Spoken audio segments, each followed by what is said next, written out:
ബിസ്മില്ലാഹിർ-റഹ്മാനിർ-റഹീം. അൽഹംദുലില്ലാഹി റബ്ബിൽ ആലമീൻ.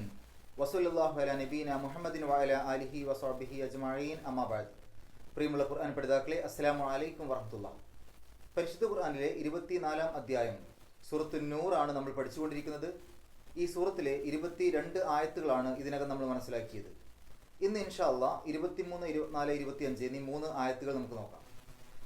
അഊദു ബില്ലാഹി മിനശ് ശൈത്വാനിർ റജീം. ഇന്നല്ലസീന യർമൂനൽ മുഹ്സനാത്തിൽ ഗാഫിലാത്തിൽ മുഅ്മിനാത്തിൽ ഉഇനൂ ഫിദ്ദുനിയാ വൽ ആഖിറതി വലഹും അസാബുൻ അളീം. യൗമ തശ്ഹദു അലൈഹിം അൽസിനതുഹും വഅയ്ദീഹിം വഅർജുലുഹും ബിമാ കാനൂ യഅമലൂൻ.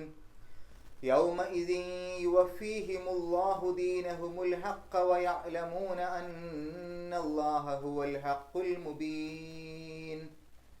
കഴിഞ്ഞ ദിവസം നമ്മൾ മനസ്സിലാക്കി, അള്ളാഹു പറയുകയാണ്, നിങ്ങളുടെ കൂട്ടത്തിൽ ശ്രേഷ്ഠതയുള്ള ആളുകൾ, സാമ്പത്തികമായും മറ്റുമൊക്കെ കഴിവുള്ള ആളുകൾ, പാവപ്പെട്ട ആളുകൾക്ക്, അർഹരായ ആളുകൾക്ക്, കുടുംബബന്ധമുള്ള ആളുകൾക്ക് അതിൽ നിന്ന് കൊടുക്കില്ല എന്ന് സത്യം ചെയ്യരുത്.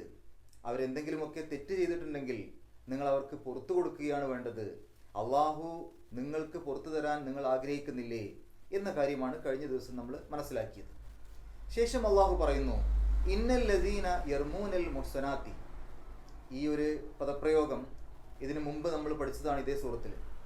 ഇന്ന നിശ്ചയമായും, അല്ലദീന യർമൂന, റമാ എന്ന് പറഞ്ഞാൽ എറിഞ്ഞു, അത് മാദിയായ രൂപമാണ്, പാസ്റ്റ് ടെൻസ് ആണ്, ഭൂതകാലക്രിയയാണ്. എർമീ എറിയും, എറിയുന്നു. അതിൻ്റെ ബഹുവചന രൂപം എർമൂന, അവർ എറിയും, അവർ എറിയുന്നു. അല്ലെങ്കിൽ അവർ ആരോപിക്കും, അവർ ആരോപിക്കുന്നു. അവർ അപവാദം പറയുന്നു, അവർ അപവാദം പറയും. അവർ വ്യാജ പ്രചരണം നടത്തുന്നു, അവർ വ്യാജ പ്രചരണം നടത്തും. അങ്ങനെയൊക്കെ അതിന് അർത്ഥം കൊടുക്കാം. ശരിക്ക് റമ എന്ന് പറഞ്ഞാൽ എറിഞ്ഞു എന്നാണ്, എർമൂന എന്ന് പറഞ്ഞാൽ അവർ എറിയും, അവർ എറിയുന്നു എന്നാണ്. പക്ഷേ ഇവിടെ ആരോപണമാണ് എറിയുന്നത്, അല്ലെങ്കിൽ വ്യാജമായ പ്രചരണങ്ങളാണ് എറിഞ്ഞുകൊണ്ടിരിക്കുന്നത്, മറ്റുള്ളവരെ കുറിച്ചുള്ള കുറ്റങ്ങളാണ് പറഞ്ഞുകൊണ്ടിരിക്കുന്നത്. അതിനെയാണ് എറിയ എന്ന് പറയുന്നത്. അപ്പോൾ അല്ലദീന യർമൂന, എറിയുന്നവർ, അതായത് വ്യാജ പ്രചരണം നടത്തുന്നവർ, അപവാദം പറയുന്നവർ. ഇന്നല്ലദീന യർമൂന, നിശ്ചയമായും അപവാദം പറയുന്നവർ. ആരെക്കുറിച്ച്? അൽ മുഹ്സനാത്തി, പതിവ്രതകളായവരെ പറ്റി, അല്ലെങ്കിൽ നല്ലവരായ സ്ത്രീകളെപ്പറ്റി, ചാരിത്രം സംരക്ഷിക്കപ്പെടുന്ന നല്ലവരായ സ്ത്രീകളെ പറ്റി. ഇനി അവരെങ്ങനെയുള്ളവരാണ്? അൽ ഗാഫിലാത്തി.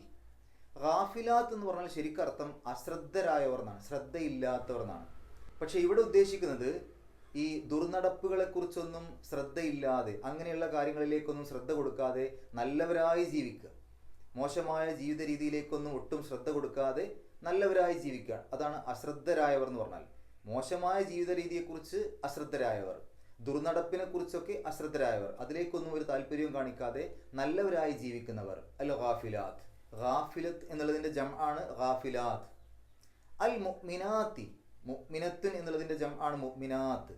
മുഅ്മിനത്ത് സത്യവിശ്വാസിനി, മുഅ്മിനാത്ത് സത്യവിശ്വാസിനികൾ. അപ്പോൾ സത്യവിശ്വാസിനികളായ, ദുർനടപ്പുകളെക്കുറിച്ചൊക്കെ അശ്രദ്ധരായി ജീവിക്കുന്ന അത്തരം നല്ല പതിവ്രതകളെക്കുറിച്ച് ആരോപണം ഉന്നയിക്കുന്നവർ. അവർക്ക് എന്താണ്? ലുഇനൂ, അവർ ശപിക്കപ്പെട്ടിരിക്കുന്നു. ലഅനത്ത് ശാപം നമ്മൾ പറയാറില്ലേ? ലഅന ശപിച്ചു, ലുഇന ശപിക്കപ്പെട്ടു, ലുഇനൂ അവർ ശപിക്കപ്പെട്ടു. അപ്പോൾ അവർ ശപിക്കപ്പെട്ടിരിക്കുന്നു. എവിടെ? ഫിദ്ദുനിയ. ഫി എന്ന് പറഞ്ഞാൽ ഇൽ എന്നർത്ഥം, ദുനിയ ഇഹലോകം, ഐഹിക ലോകം. ഫിദ്ദുനിയ ഇഹലോകത്തിൽ, വൽ ആഖിറത്തി പരലോകത്തിലും. വാവ് അത്തിഫിന്റെ വാവാണ്, എന്നർത്ഥത്തിൽ. വൽ ആഖിറത്തി ആഖിറത്തിലും, പരലോകത്തും. വലഹും അവർക്കുണ്ട് താനും. അവിടെ വാവ് ഇസ്തിനാഫിയുടെ വാവാണ്, പ്രത്യേകിച്ച് അർത്ഥം കൊടുക്കേണ്ടതില്ല. ലഹും അവർക്കുണ്ട്. ലാ എന്ന് പറഞ്ഞാൽ ഉണ്ട്, ഹും എന്ന് പറഞ്ഞാൽ അവർക്ക്. ലഹും അവർക്കുണ്ട്. അസാബുൻ ശിക്ഷ, അലീമുൻ വമ്പിച്ച. അസാബുൻ അലീം വമ്പിച്ച ശിക്ഷ.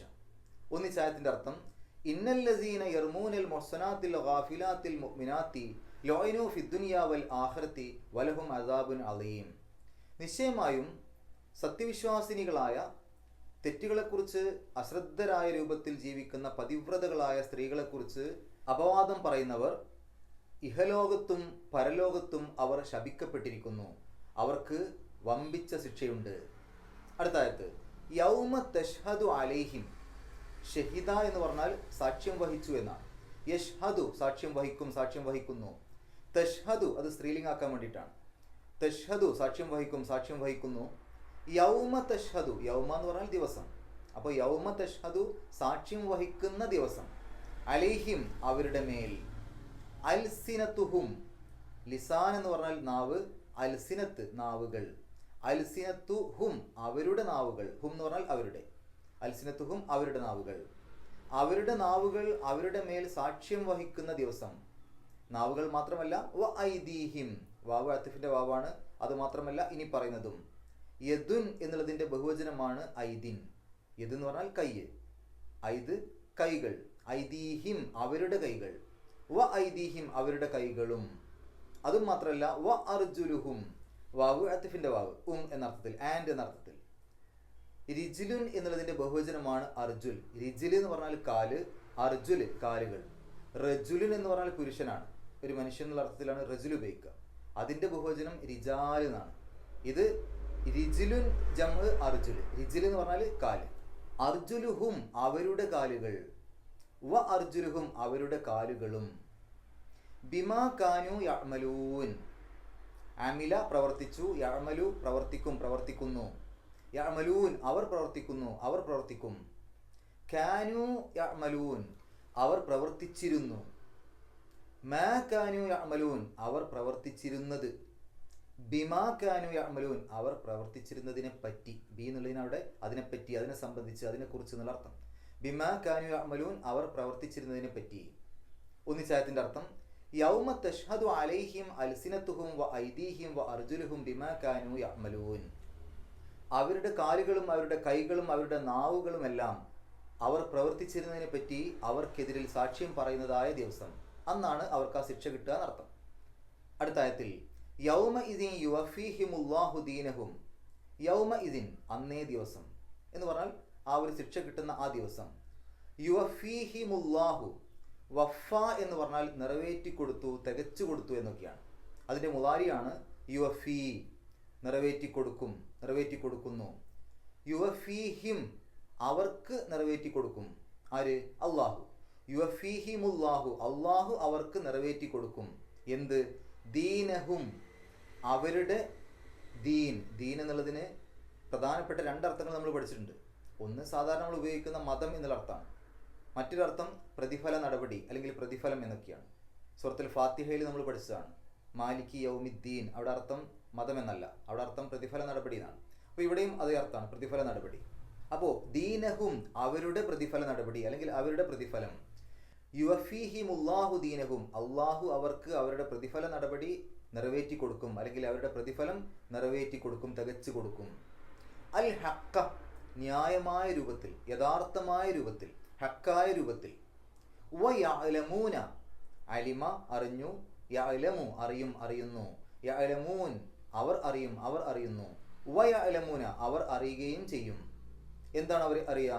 അന്നല്ലാഹ നിശ്ചയമായും അള്ളാഹു, അന്ന തീർച്ചയായും നിശ്ചയമായും, അന്നല്ലാഹ നിശ്ചയമായും അള്ളാഹു, ഹുവ അവനാകുന്നു, അൽ ഹഖു യഥാർത്ഥമായ അല്ലെങ്കിൽ ഹക്കായ രൂപത്തിൽ, ന്യായമായ രൂപത്തിലുള്ളവൻ, അൽ മുബീൻ വ്യക്തമായ, സ്പഷ്ടമായ, അൽ ഹഖുൽ മുബീൻ വ്യക്തമായ യാഥാർത്ഥ്യം.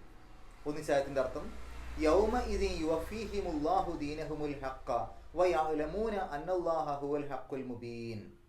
അന്നേ ദിവസം അള്ളാഹു അവർക്ക് അവരുടെ പ്രതിഫല നടപടി നിറവേറ്റി കൊടുക്കുന്നതാണ്. തീർച്ചയായും അള്ളാഹു ഒരു സ്പഷ്ടമായ യാഥാർത്ഥ്യമാണ് എന്ന് അവർ മനസ്സിലാക്കുകയും ചെയ്യും. ഇനി നമുക്ക് വിശദീകരണത്തിലേക്ക് പോവാം. ഇവിടെ അള്ളാഹു കൃത്യമായിട്ട് പരലോകത്ത് സംഭവിക്കുന്ന കാര്യങ്ങൾ യാതൊരു സംശയവുമില്ലാത്ത രൂപത്തിൽ പറയാം. ഇന്നല്ലസീന യർമൂനൽ മുഹ്സനാത്തിൽ ഗാഫിലാത്തിൽ മുഅ്മിനാത്തി ലുഅനൂ ഫിദ്ദുനിയ വൽ ആഖിറത്തി വലഹും അദാബുൻ അലീം. ഇഹലോകത്തും പരലോകത്തും അള്ളാഹു ശപിച്ചിട്ടുണ്ട് ചില ആളുകളെ. ആരാണത്? നല്ല സ്ത്രീകളെക്കുറിച്ച്, പതിവ്രതകളായ സ്ത്രീകളെക്കുറിച്ച്. ഇവിടെ സ്ത്രീകളെ മാത്രമല്ല, ഈ ആയത്തിൽ അങ്ങനെ പറയുന്നുണ്ടെങ്കിലും, അതായത് ശരിക്ക് പദപ്രയോഗം നോക്കിക്കഴിഞ്ഞാൽ ഇന്നല്ലസീന യർമൂനൽ മുഹ്സനാത്തി, യർമൂന എന്ന് പറയുമ്പോൾ അവിടെ പുല്ലിംഗ രൂപമാണ് ഉപയോഗിച്ചത്. അപ്പോൾ സത്യവിശ്വാസിനികളായ തെറ്റുകളെക്കുറിച്ചൊക്കെ അശ്രദ്ധരായ രൂപത്തിൽ ജീവിക്കുന്ന പതിവ്രതകളായ സ്ത്രീകളെക്കുറിച്ച് അപവാദം പറയുന്ന പുരുഷന്മാർ എന്ന രൂപത്തിലാണ് അവിടെ പദപ്രയോഗം. പക്ഷെ അതാണ് ഏറ്റവും കൂടുതൽ നടക്കുന്നത്, അതുകൊണ്ട് അത് സൂചിപ്പിച്ചു.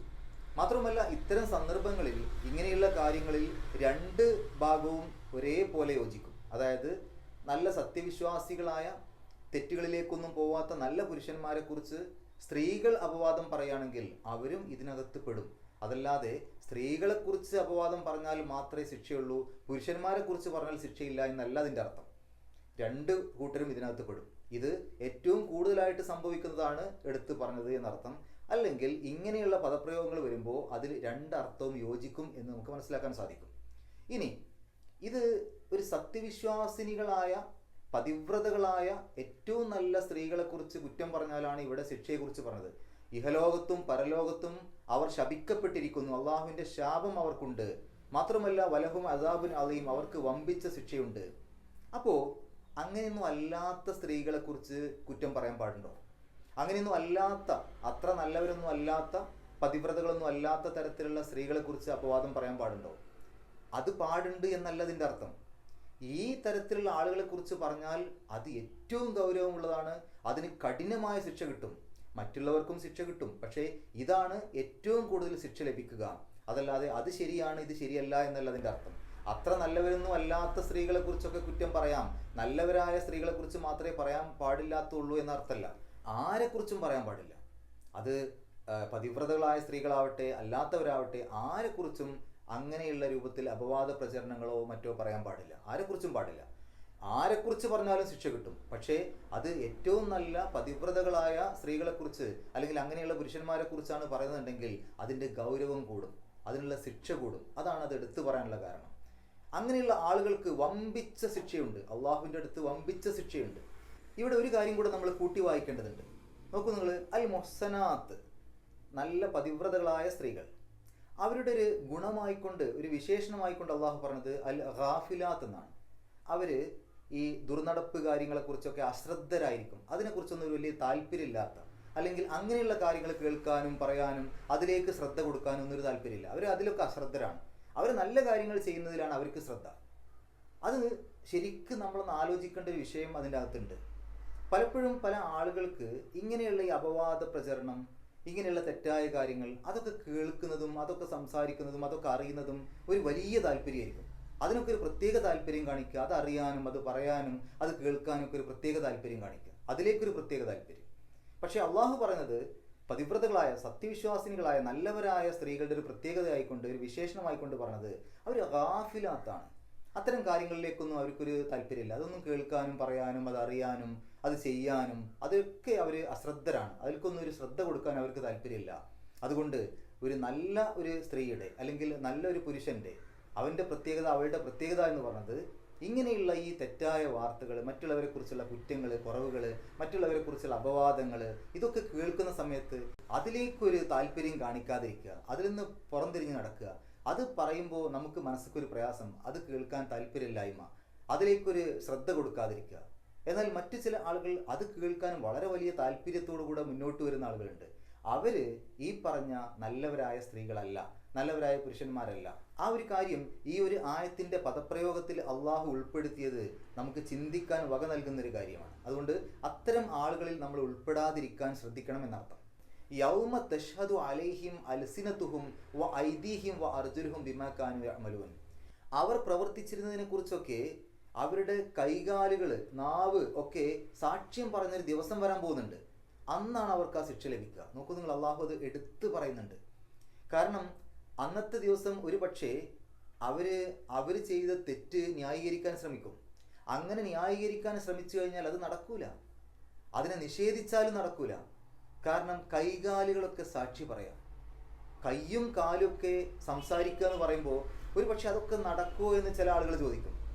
നമ്മുടെ നാവിനെ കൊണ്ട്, നമ്മുടെ വായ കൊണ്ട് സംസാരിക്കാൻ അള്ളാഹു നമുക്ക് കഴിവ് നൽകിയെങ്കിൽ ആ അള്ളാഹുവിന് കയ്യിനെ കൊണ്ട് സംസാരിപ്പിക്കാൻ എന്തെങ്കിലും പ്രയാസം ഉണ്ടാവുമോ? കാലിനെ കൊണ്ട് സംസാരിപ്പിക്കാൻ എന്തെങ്കിലും പ്രയാസം ഉണ്ടാവുമോ? ഇപ്പോൾ നമ്മളുടെ വായ കൊണ്ടും നാവ് കൊണ്ടും ഒക്കെ സംസാരിക്കാൻ കഴിവുള്ളത് കൊണ്ടല്ലേ നമ്മൾ ആ ഒരു നാവിനും വായക്കൊക്കെ സംസാരിക്കാൻ പറ്റും, ബാക്കിയുള്ളതിന് പറ്റില്ല എന്ന് പറഞ്ഞത്. ഒരു പക്ഷേ അള്ളാഹു എങ്ങാനും മനുഷ്യൻ എന്ന് പറയുന്ന ആ ഒരു വർഗത്തിന് അല്ലെങ്കിൽ എല്ലാ ജീവജാലങ്ങൾക്കും കൈ കൊണ്ട് സംസാരിക്കുന്ന ഒരവസ്ഥയാണ് നൽകിയതെന്ന് വെറുതെ സങ്കല്പിക്കുക. നമുക്ക് പണ്ട് കാലം മുതൽ തന്നെ ആദം നബി അലൈഹി സ്വലാത്തു വസ്സലാം മുതൽ തന്നെ മനുഷ്യന്മാർക്കും മൃഗങ്ങൾക്കും പക്ഷികൾക്കും ഒക്കെ സംസാരിക്കൽ മുഴുവൻ കൈകൊണ്ടോ കാലുകൊണ്ടോ ആണെന്ന് വെറുതെ സങ്കല്പിക്കുക. അങ്ങനെയാണെങ്കിൽ നമ്മളോട് ആരെങ്കിലും പറയാണ് നാളെ നിങ്ങളുടെ വായ കൊണ്ട് സംസാരിപ്പിക്കുമെന്ന് പറയുമ്പോൾ നമ്മൾ അത്ഭുതപ്പെടും. കൈ കൊണ്ടല്ലേ സംസാരിക്കുക, വായ കൊണ്ടൊക്കെ സംസാരിക്കാൻ പറ്റുമോ എന്ന് നമ്മൾ തിരിച്ചു വയ്ക്കും. ഇപ്പൊ വായ കൊണ്ട് സംസാരിക്കാൻ പറ്റുന്നതുകൊണ്ട് നമ്മൾ കൈ കൊണ്ടൊക്കെ സംസാരിക്കാൻ പറ്റുമോ എന്ന് ചോദിക്കുകയാണ്. അള്ളാഹുവിനെ സംബന്ധിച്ചിടത്തോളം ഏത് അവയവത്തെ കൊണ്ട് സംസാരിപ്പിക്കാനും അല്ലെങ്കിൽ എന്ത് ചെയ്യിപ്പിക്കാനും ഒരു ബുദ്ധിമുട്ടുമില്ല. അതൊക്കെ നാവിനെ കൊണ്ടും വായ കൊണ്ടും സംസാരിപ്പിക്കാൻ കഴിവ് നൽകിയ അള്ളാഹുവിന് കൈകാലുകളെ കൊണ്ട് സംസാരിപ്പിക്കുക എന്നുള്ളതൊരു പ്രശ്നമേ ഉള്ള കാര്യമല്ല. അപ്പോൾ അള്ളാഹു ആ അവയവങ്ങളെ കൊണ്ടൊക്കെ സംസാരിപ്പിക്കും. കൈ പറയും ഞാൻ ഇങ്ങനെയൊക്കെ ചെയ്തിട്ടുണ്ട്, കാല് പറയും ഞാൻ ഇന്ന സ്ഥലത്തേക്കൊക്കെ പോയിട്ടുണ്ട്. ഓരോ അവയവവും സാക്ഷി പറയാണ്, ഞാനത് കണ്ടിട്ടുണ്ട്. കണ്ണ് പറയാണ്, ഓരോ അവയവവും സാക്ഷി പറയാണ്. ആ സാക്ഷിയുടെ പ്രത്യേകത എന്താണ്? നമ്മുടെ ഈ നാട്ടിൽ സാക്ഷികളായിട്ട് കോടതിയിൽ വരുന്ന പല ആളുകളും മറ്റ് പല കാരണങ്ങൾ കൊണ്ടും ചിലപ്പോൾ സാക്ഷിമൊഴി മാറ്റി പറയാറുണ്ട്. ഒന്നുകിൽ പേടി കാരണം, എന്നെ എന്തെങ്കിലും ചെയ്യും എന്നുള്ള പേടി കാരണം ഒരിക്കൽ പറഞ്ഞ മൊഴി ആയിരിക്കില്ല പിന്നെ പറയാം. ചിലപ്പോൾ സാമ്പത്തികമായിട്ടൊക്കെ ഉള്ള സ്വാധീനം കാരണം, നന്നായിട്ട് ക്യാഷൊക്കെ കൊടുത്തു കഴിഞ്ഞ് ഒരാളെ കൊണ്ട് മാറ്റി പറയിപ്പിക്കലുണ്ട്. അങ്ങനെ പലതും ഈ ലോകത്ത് നടക്കും. പക്ഷെ നാളെ പരലോകത്ത് അള്ളാഹുവിൻ്റെ കോടതിയിൽ ഒരു തരത്തിലും സ്വാധീനം ചെലുത്താൻ കഴിയില്ല. ഉള്ളത് ഉള്ള പോലെ തന്നെ പറയും. നമ്മുടെ കൈയും നമ്മുടെ കാലുമൊക്കെ സംസാരിക്കുന്നത് വെറുതെ ഒന്ന് ചിന്തിച്ചു നോക്കൂ. നമ്മൾ ചെയ്ത തെറ്റുകളെക്കുറിച്ച് നമ്മുടെ കണ്ണും നമ്മുടെ കൈയും നമ്മുടെ കാലുമൊക്കെ സംസാരിക്കുന്ന രംഗം വെറുതെ ഒന്ന് നമ്മളൊന്ന് ആലോചിച്ച് നോക്കൂ. എന്തായിരിക്കും അവസ്ഥ? അവിടെ മറ്റൊന്നും വിലപ്പോവില്ല, നമുക്ക് നിഷേധിക്കാൻ കഴിയില്ല. കാരണം മറ്റാരെങ്കിലും ഒരാളല്ല നമ്മളെക്കുറിച്ച് പറയുന്നത്. ഒരു റിപ്പോർട്ടിൽ കാണാൻ സാധിക്കും, ഈ തെറ്റുകൾ ചെയ്ത മനുഷ്യൻ അള്ളാഹുവിനോട് പറയും, നീ പരലോകത്ത് വെച്ച് അനീതി ചെയ്യൂല എന്നല്ലേ പറഞ്ഞിട്ടുള്ളത്, അതുകൊണ്ട് എന്നോട് നീ നീതി കാണിക്കണം. അതായത് എനിക്കെതിരെ സാക്ഷി മറ്റൊരാൾ പറയരുത്. അങ്ങനെ പറയുന്ന സമയത്ത് അള്ളാഹു അതിന് സമ്മതം കൊടുക്കുകയാണ്. ആ ഒരു മനുഷ്യനെതിരെ സാക്ഷി പറയുന്നത് മറ്റാരുമല്ല, അവൻ തന്നെ, അവൻ്റെ ശരീരം തന്നെ, അവൻ്റെ കൈയും അവൻ്റെ കാലും അവൻ്റെ കണ്ണും ഒക്കെ അവനെതിരെ സാക്ഷി പറയാം. അപ്പോൾ പിന്നെ മറ്റൊരാളല്ലല്ലോ. എന്നിട്ട് സാക്ഷി പറയുന്നത് എന്താ? കൈയും കണ്ണും കാലുമൊക്കെ ഈ മനുഷ്യൻ ചെയ്ത കാര്യത്തിനെതിരെയാണ് പറയുന്നത്. അപ്പോൾ സാധാരണഗതിയിൽ സ്വന്തം കൈകൾ പോലും നമ്മളെ ഒഴിവാക്കുന്ന അവസ്ഥ, കൈയൊഴിയുക എന്ന് പറയില്ലേ, അവിടെയാണ് ശരിക്കും കൈ ഒഴിഞ്ഞു പോകുന്നത്. കൈകളൊക്കെ നമ്മൾ ചെയ്ത കുറ്റങ്ങൾക്കെതിരെ നമുക്കെതിരെ തന്നെ സാക്ഷി പറയുന്നൊരു ദിവസം, അങ്ങനെയുള്ളൊരു ദിവസം വരാനുണ്ട്. അന്ന് നമ്മൾ പ്രവർത്തിച്ചിരുന്നതിനെ കുറിച്ച് കൃത്യമായിട്ട് നമ്മുടെ ഓരോ അവയവങ്ങളും അള്ളാഹുവിൻ്റെ മുമ്പിൽ സാക്ഷി പറയും. ആ ദിവസമാണ് മനുഷ്യ നിനക്ക് ആ ശിക്ഷ നൽകുക. പിന്നെ അള്ളാഹു പറയുന്നു, യൗമ ഇദിൻ യുവഫീഹിമുല്ലാഹു ദീനഹും. അന്നത്തെ ദിവസം അള്ളാഹു അവർക്കുള്ള പ്രതിഫലം തികച്ചു നൽകും, നിറവേറ്റി കൊടുക്കും. അവർക്ക് എന്താണോ അർഹമായ പ്രതിഫലം, അവർക്ക് എന്താണോ അർഹമായ ശിക്ഷ, അത് അള്ളാഹു നൽകുക തന്നെ ചെയ്യും. ഒരിക്കലും അനീതി കാണിക്കൂല, അവരോട് ഒരിക്കലും അനീതി കാണിക്കൂല. അവർ ചെയ്യാത്തതിനുള്ള ശിക്ഷ നൽകൂല. അവർ ചെയ്തതിന്, എന്തൊക്കെയാണോ അവർ ചെയ്തത്, അതിനുള്ള ശിക്ഷ അവർക്ക് നൽകുക തന്നെ ചെയ്യും. എന്താണ് അവർക്കുള്ള പ്രതിഫലം? അവിടെ നിറവേറ്റി കൊടുക്കും. അവിടെ ന്യായമായ രൂപത്തിലാണ്, ദീനഹുമുൽ ഹഖ, ന്യായമായ രൂപത്തിലാണ് നിറവേറ്റി കൊടുക്കുക. എന്ന് പറഞ്ഞാൽ അവർക്കത് ബോധ്യമാക്കി കൊടുക്കും. ഒരാൾക്ക് അയാൾ ആ ശിക്ഷയ്ക്ക് അർഹനാണ് എന്ന് ബോധ്യമായതിനു ശേഷമാണ് അയാൾക്ക് ശിക്ഷ കൊടുക്കുന്നത്. ഇവിടെ എന്തൊക്കെയോ കള്ളത്തരങ്ങൾ നടന്നിട്ടുണ്ട്, ഈ ശിക്ഷയൊന്നും എനിക്ക് അർഹതപ്പെട്ടതല്ല എന്ന് ഒരാൾക്കും തോന്നില്ല. ഇതൊക്കെ എനിക്ക് അർഹതപ്പെട്ടത് തന്നെയാണ്, അള്ളാഹു എന്നോട് ഒട്ടും അനീതി കാണിച്ചിട്ടില്ല, ന്യായമായ ശിക്ഷ തന്നെയാണ് എന്ന് എല്ലാവർക്കും മനസ്സിലാവും. പിന്നെ ആകെ എന്തേ ഉള്ളൂ, എന്നെ ഒരിക്കൽ കൂടെ ഭൂമിയിലേക്കൊന്ന് മടക്കി വിടുവോ, ഞാൻ നല്ലവനായി ജീവിച്ചോളാം, ഇപ്പോൾ ഈ ശിക്ഷ എനിക്ക് അർഹതപ്പെട്ടത് തന്നെയാണ്, അതിലെനിക്കൊരു പരാതിയുമില്ല, പക്ഷേ എന്നെ ഒരിക്കൽ കൂടെ ഭൂമിയിലേക്ക് മടക്കി വിടാമോ, ഞാൻ അവിടെ നല്ലവനായി ജീവിച്ചോളാം, ഇത് മാത്രമേ ഉണ്ടാവുള്ളൂ. ആ ഒരു കാര്യം മാത്രമേ ഒരു അപേക്ഷയായിട്ട് പറയാനുണ്ടാവുള്ളൂ. ഒരിക്കലും അള്ളാഹു തിരിച്ചയക്കൂല. അപ്പോൾ ന്യായമായ രൂപത്തിൽ, നീതിയുടെ രൂപത്തിൽ ഓരോരുത്തർക്കും അർഹമായ ശിക്ഷ അള്ളാഹു നൽകുക തന്നെ ചെയ്യും. വയഅലമൂന അന്നല്ലാഹ ഹുവൽ ഹഖ്ഖുൽ മുബീൻ. അന്നാ മനുഷ്യൻ മനസ്സിലാക്കും, തീർച്ചയായും അള്ളാഹു അവൻ വ്യക്തമായ യാഥാർത്ഥ്യമാണ്. ഈ ലോകത്ത് വെച്ച് അങ്ങനെ ഒരു അള്ളാഹു ഉണ്ടോ, ഉണ്ടാവോ, അങ്ങനെ ഒരു പരലോകം ഉണ്ടാവോ, അങ്ങനെയൊക്കെ ചോദ്യം ചെയ്യലുണ്ടാവോ, അങ്ങനെയൊക്കെ ഒരു മഹ്ശറ ഉണ്ടാവോ, അങ്ങനെ ഒരു കോടതി ഉണ്ടാവോ, വിചാരണ ഉണ്ടാവോ, ഇതൊന്നും ഒരു വ്യക്തമല്ലാത്ത രൂപത്തിൽ ജീവിച്ചിരുന്നു. അള്ളാഹു ഒക്കെ ഉണ്ടോ? പക്ഷേ അന്നേ ദിവസം അവൻ മനസ്സിലാക്കും, വ്യക്തമായ യാഥാർത്ഥ്യമാണ് അള്ളാഹു. മാത്രമല്ല വളരെ വ്യക്തമായ രൂപത്തിൽ യാഥാർത്ഥ്യങ്ങൾ ചെയ്യുന്നവനാണ് അള്ളാഹു. അവിടെ ഒരാളോടും അനീതി ചെയ്യാതെ എല്ലാവർക്കും അർഹതപ്പെട്ടത് മാത്രം നൽകിക്കൊണ്ട് നീതിപരമായ മാത്രം കാര്യങ്ങൾ നീക്കുന്നവനാണ് അള്ളാഹു. അവൻ വ്യക്തമായ യാഥാർത്ഥ്യമാണ്, അവനൊരു മിഥ്യയല്ല, ഉള്ളവൻ തന്നെയാണ് എന്ന യാഥാർത്ഥ്യം അവൻ ഒരു മനുഷ്യൻ തിരിച്ചറിയുകയും ചെയ്യും. നമുക്ക് ഈ ആയത്തുകളിൽ വന്ന പാരായണ നിയമങ്ങൾ നോക്കാം. ഇന്നല്ലദീന, ഇന്ന നൂനിന്റെ ശബ്ദ മണിക്കണം, അല്ലദീന യർമൂനൽ മുഹ്സനാത്തിൽ ഗാഫിലാത്തിൽ മുഅ്മിനാത്തി ലുഇനു ഫിദ്ദുനിയ. അവിടെ നൂനിന് സുക്കൂനാണ്, അവിടെ ഇദ്ഹാറാണ് ചെയ്യേണ്ടത്. കാരണം ഒരു പദത്തിന്റെ ഇടയിൽ നൂന് വരുന്ന സമയത്ത് ആ നൂനിനെ അവിടെ മണിക്കാൻ പാടില്ല. അവിടെ ഇദ്ഹാറോടുകൂടി വെളിവാക്കിയിട്ടാണ് പറയേണ്ടത്. ഫിദ്ദുനിയ വൽ ആഖിറത്തി വലഹും അസാബുൻ അലീം. അസാബുൻ എന്നുള്ളതിൻ്റെ അവസാനത്തിൽ തൻവീന്, അതിനുശേഷം ഐനാണ്. ഐനിൻ്റെ മുമ്പ് തൻവീന് വന്നാൽ ഇദ്ഹാറാണ് നിയമം. അസാബുൻ എൻ എന്നുള്ള ശബ്ദം പുറത്തേക്ക് കേൾക്കണം. അസാബുൻ അലീം. അവസാനത്തെ മീമിനെ സുക്കൂനിട്ട് നിർത്തുക. തൊട്ട് മുമ്പുള്ള നീട്ടൽ 6 അക്ഷരങ്ങളുടെ ദൈർഘ്യം വരെ നീട്ടാൻ അനുവാദമുള്ള മദ്ദുകാരുത്. അടുത്ത ആയത്ത്, യൗമ തഷ്ഹദു അലൈഹിം അൽസിനതുഹും വ ഐദീഹിം വ അർജുലുഹും ബിമാ കാനു. വ അർജുലുഹും എന്നുള്ളതിൻ്റെ അവസാനത്തിൽ സുക്കൂനുള്ള മീമ്, ശേഷം ബ ആണ്. ബാഇൻ്റെ മുമ്പ് സുക്കൂനുള്ള മീമ് വന്നാൽ അവിടെ മണിക്കണം.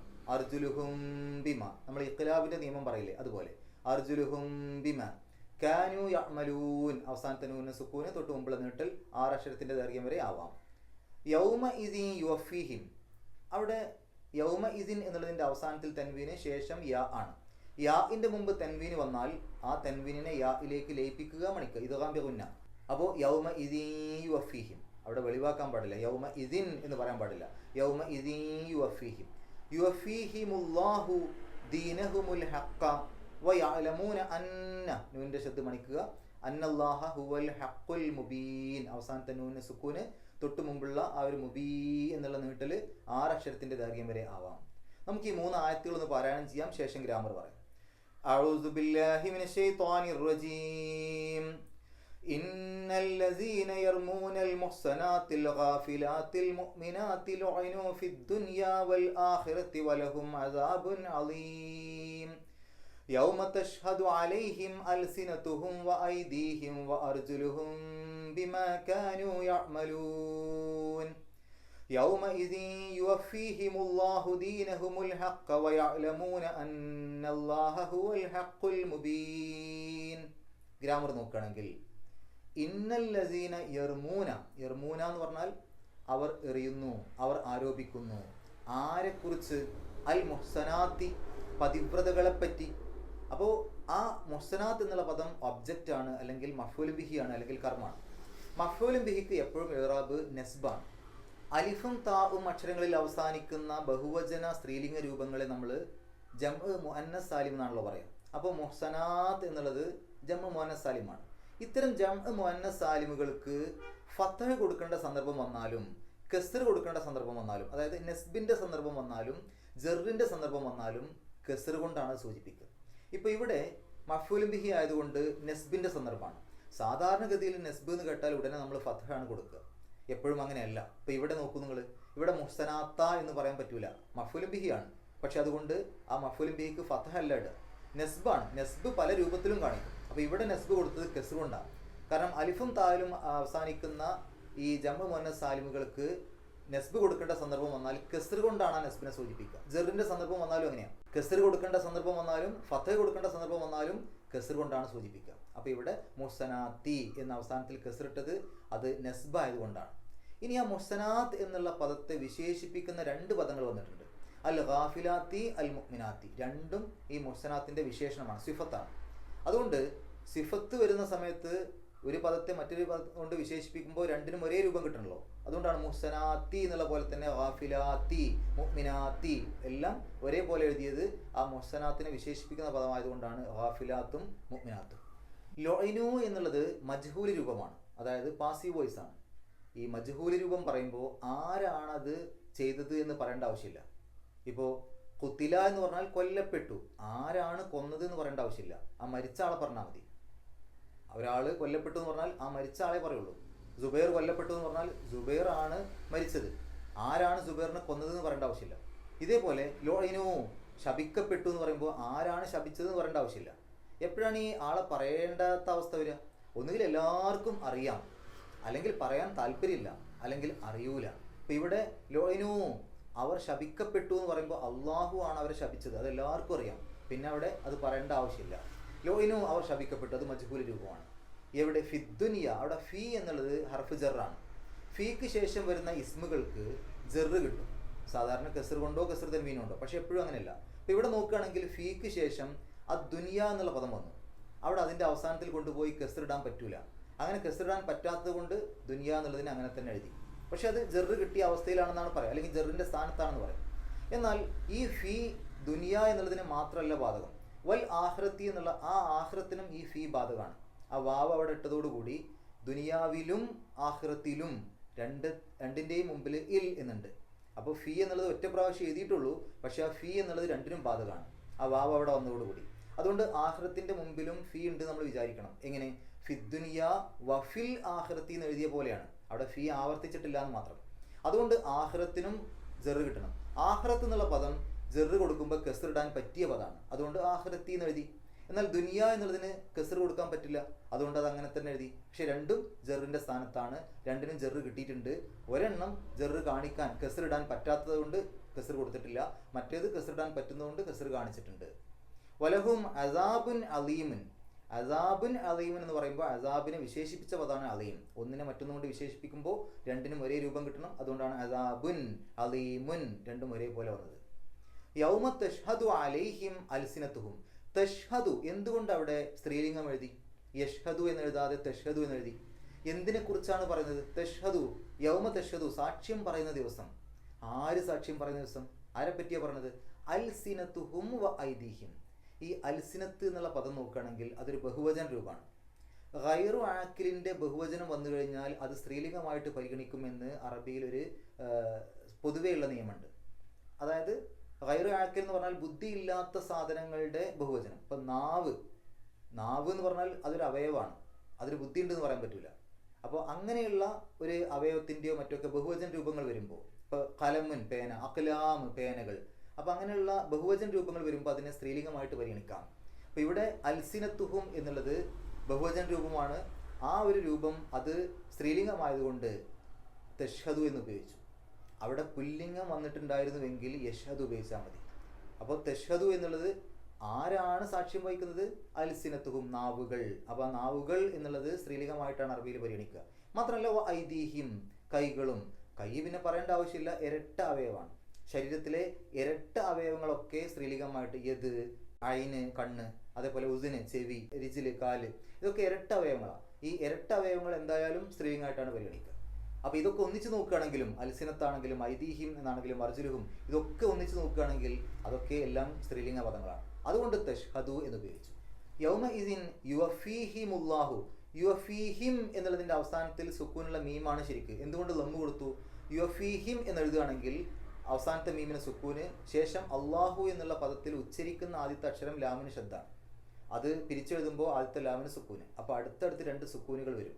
യുഫീഹിം എന്നുള്ളതിൻ്റെ അവസാനത്തിൽ സുക്കൂനുള്ള മീമ്, അള്ളാഹു എന്നുള്ളതിൻ്റെ തുടക്കത്തിൽ ഉച്ചരിക്കുന്ന ആദ്യത്തെ അക്ഷരം സുക്കൂനുള്ള ലാമാണ്. ഒരു അലിഫ് ലാം വേറെ ഉണ്ട്, അതല്ല. അള്ളാഹു എന്നുള്ള പദത്തിൽ ഉച്ചരിക്കുന്ന ലാം ഉണ്ടല്ലോ, അതിനെ പിരിച്ചെഴുതിയാൽ അത് ഷദ്ദുള്ള ലാമാണ്. അതിനെ പിരിച്ചെഴുതി കഴിഞ്ഞാൽ സുക്കൂനുള്ള ലാമ് വരും. അപ്പോൾ സുക്കൂനുള്ള ലാമും സുക്കൂനുള്ള മീമും അടുത്തടുത്ത് വരുന്നൊരു പ്രശ്നം വരും. അത് ഇൽത്തിഖാ ഉസാക്കിനൈൻ എന്നുള്ള നിയമപ്രകാരം അടുത്തടുത്ത് രണ്ട് സുക്കൂനുകൾ കണ്ടുമുട്ടുക. അങ്ങനെയുള്ള സന്ദർഭങ്ങളിൽ ആദ്യത്തെ സുക്കൂനെ മാറ്റണം എന്നാണ്. അത് ഒഴിവാക്കാനാണ് ഹിം എന്നുള്ളത് ഹിമു എന്നാക്കിയത്. അപ്പോൾ യുഫീഹിമുല്ലാഹു. അതേപോലെ തന്നെയാണ് ദീനഹും. ദീനഹും എന്നുള്ളതിൻ്റെ അവസാനത്തിൽ ശരിക്ക് മീമിന് സുക്കൂനാണ്. പക്ഷേ അവിടെ സുക്കൂനുള്ള മീം ഇട്ട് കഴിഞ്ഞാൽ അൽ ഹഖ എന്നുള്ളതിൻ്റെ തുടക്കത്തിൽ ലാമിന് സുക്കൂന് വന്നു. അൽ ഹഖ, ഹംസത്ത് വസലുണ്ട്, അത് ഉച്ചരിക്കാത്ത പദമാണ്. ഉച്ചരിക്കുന്ന ആദ്യത്തെ അക്ഷരം അൽ ഹഖ എന്നുള്ളതിൽ ലാമിന് സുക്കൂന് വരുന്നുണ്ട്. അപ്പോൾ അവിടെ ലാമിന് സുക്കൂന് മീമിന് സുക്കൂന് അടുത്തടുത്ത് വന്നു. അതുകൊണ്ട് ആദ്യത്തെ മീമിനെ മാറ്റി സുക്കൂനുള്ള മീമിന് പകരം ലമ്മുള്ള മീനാക്കി. അപ്പോൾ ദീനഹുമുൽ ഹഖ. അങ്ങനെ ആ ഒരു സുക്കൂനെ മാറ്റി ലമ്മാക്കുമ്പോഴുള്ള ഗുണം എന്താണ്? അവിടെ നമുക്ക് പാരായണം ആ ഒഴുക്ക് നഷ്ടപ്പെടാത്ത രൂപത്തിൽ കിട്ടും. അല്ലെങ്കിൽ അവിടെ പാരായണം മുറിഞ്ഞു പോകും. ദീനഹും അൽ ഹഖ എന്ന് പറയുമ്പോൾ അവിടെ നിന്ന് നിർത്തണം. അതേസമയത്ത് ദീനഹുമുൽ ഹഖ, ആ പാരായണം ആ ഒഴുക്കിൽ അങ്ങനെയാണ് കിട്ടും. വയഅലമൂന അന്നല്ലാഹ, അന്ന, ഇന്ന ഇങ്ങനെയുള്ള പദങ്ങളൊക്കെ വന്നാൽ അതിനുശേഷം അത് എന്തിനെ കുറിച്ചാണോ പറയുന്നത് അത് അന്നയുടെ ഇസ്മ, ഇന്നയുടെ ഇസ്മ എന്ന് പറയും. ഇവിടെ അന്നല്ലാഹ എന്ന് പറയുമ്പോൾ അന്നയുടെ ഇസ്മായിട്ട് വന്നത് അള്ളാഹു എന്നുള്ള പദമാണ്. ഈ ഇന്നയുടെയും അന്നയുടെയും ഒക്കെ ഇസ്മിന് നെസ്ബാണ് കിട്ടുക, സാധാരണ ഫത്തഹ കൊണ്ട്. അപ്പോൾ അന്നല്ലാഹ എന്നേ പറയുള്ളൂ, അന്നല്ലാഹു എന്ന് പറയില്ല. അപ്പോൾ അള്ളാഹ എന്ന് എഴുതാനുള്ള കാരണം അന്ന വന്നതുകൊണ്ടാണ്. ഹുവൽ ഹക്കുൽ മുബീൻ, അവിടെ അൽ ഹക്കു എന്നുള്ളതിൻ്റെ സിഫത്താണ്, വിശേഷണമാണ് അൽ മുബീൻ എന്നുള്ളത്. അതുകൊണ്ട് തന്നെ രണ്ടും ഒരേ രൂപത്തിൽ എഴുതിയിട്ടുണ്ടാവും. അൽ ഹക്കു തുടക്കത്തിൽ അലിഫ്ലാമുണ്ട്, അൽ മുബീൻ അതിൻ്റെയും തുടക്കത്തിൽ അലിഫ്ലാമുണ്ട്, മാരിഫ ഹക്ക എന്ന് പറയും. ഇനി അൽ ഹക്കു എന്നുള്ളതിൻ്റെ അവസാനത്തിൽ റഫ് ആണ്, ലമ്മ് കൊണ്ട്. അൽ മുബീനു അതിൻ്റെയും അവസാനത്തിൽ റഫ് ആണ്, അവിടെയും ലമ്മ് തന്നെയാണ്. ഇത്രയും കാര്യങ്ങളാണ് ഈ 3 ആയത്തുകളിലൂടെ നമ്മൾ മനസ്സിലാക്കേണ്ടത്. അള്ളാഹു പരിശുദ്ധ ഖുർആൻ ഏറ്റവും നല്ല രൂപത്തിൽ പഠിക്കുവാനും അത് ജീവിതത്തിൽ പകർത്തുവാനും കഴിവിൻ്റെ പരമാവധി മറ്റുള്ള ആളുകൾക്ക് എത്തിച്ചു കൊടുക്കുവാനുമുള്ള സന്മനസ്സും തൗഫീക്കും സൗഭാഗ്യവും നമുക്ക് ഏവർക്കും പ്രദാനം ചെയ്യുമാറാകട്ടെ. വാഖിർ ദഅവാനാ അൽഹംദുലില്ലാഹി റബ്ബിൽ ആലമീൻ. അസ്സലാമു അലൈക്കും വറഹ്മത്തുള്ളാഹി.